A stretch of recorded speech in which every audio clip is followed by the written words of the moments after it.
வாங்க நம்ம வீட்டு தோட்டம் பார்க்கலாம். பச்சலை,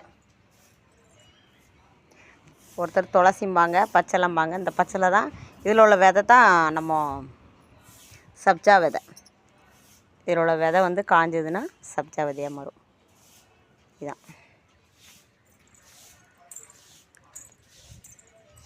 ரோஸ் செடி பாருங்கள். பச்சை மிளகா, இது உளுந்து செடி,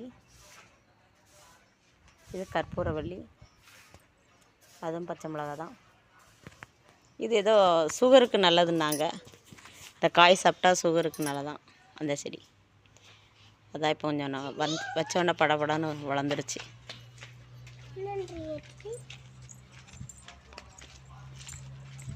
இது வந்து ஆப்பிள் மரம்.